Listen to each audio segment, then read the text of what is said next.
Kapolres Nduga AKBP Rio Alexander Panelewen menyebut ada sosok yang ditakuti dan dihindari oleh pimpinan kelompok kriminal bersenjata, KKB, Egyanus Kogoya. Diketahui, Egyanus Kogoya merupakan pimpinan KKB yang terkenal kejam dan sering melakukan aksi kekerasan bersenjata di Kabupaten Nduga, Papua Pegunungan. Kendati demikian, Egyanus Kogoya disebut takut dan menghindari Yotam Bugiangge. Dilansir dari tribunnews.com, Yotam Bugiangge merupakan pecatan TNI yang kabur dari kesatuannya pada tanggal 17 Desember tahun 2021. Ia sebelumnya bertugas di Batalion Infanteri 756, MWS di Kompice Senggi, Kabupaten Kirong. Satuan ini ada di bawah kendali Kodim Jayawijaya. Yotam Bugiangge kabur membawa senjata api jenis SS-1V1 tanpa amunisi. Setelah melakukan desersi, Yotam Bugiangge resmi dipecat dari TNI pada Medio 2022. Pihak TNI mengatakan, Yotam Bugiangge kabur ke Nduga yang merupakan kampung halamannya. Yotam Bugiangge sempat bergabung dengan Egyanus Kogoya dan melakukan sejumlah aksi kejahatan. Mereka bekerja sama dalam pembunuhan anggota Polri Bribda Diego Rumaropen dan membawa kabur senjata Steyr dan AK-45 milik korban pada Juni tahun 2022.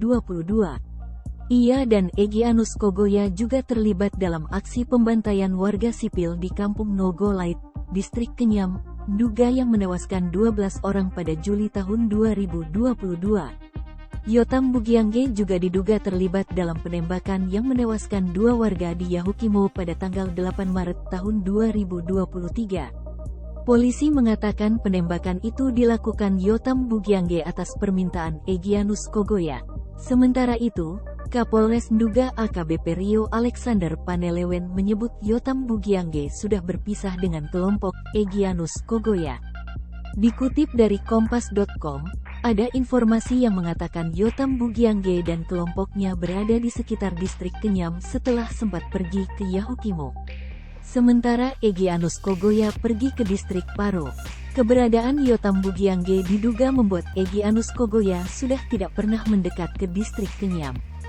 Sebelumnya dikabarkan ada pejabat pemerintahan terindikasi kuat membantu aktivitas kelompok kriminal bersenjata, KKB, pimpinan Egyanus Kogoya di Kabupaten Nduga, Papua Pegunungan. Hal itu disampaikan Kapolda Papua Irjen Matius D. Fahiri ditanya awak media mengenai perkembangan kasus penyanderaan pilot Susi Air Kapten Philip Mark Mertens, Minggu, tanggal 30 April tahun 2023. Kami akan menyasar siapapun, baik masyarakat maupun pejabat yang mendukung aktivitas Egyanus. Akan kita tegakkan hukumnya, ujar Fahiri di Mimika. Ada beberapa pejabat yang terlibat selama ini membiayai mereka. Ini akan kita tegakkan hukumnya, sambung dia.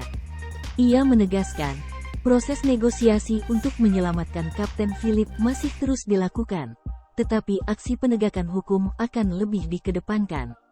Hal ini dilakukan karena kasus tersebut sudah berjalan lebih dari 60 hari sehingga sudah diperlukan langkah yang lebih tegas untuk menuntaskan kasus tersebut.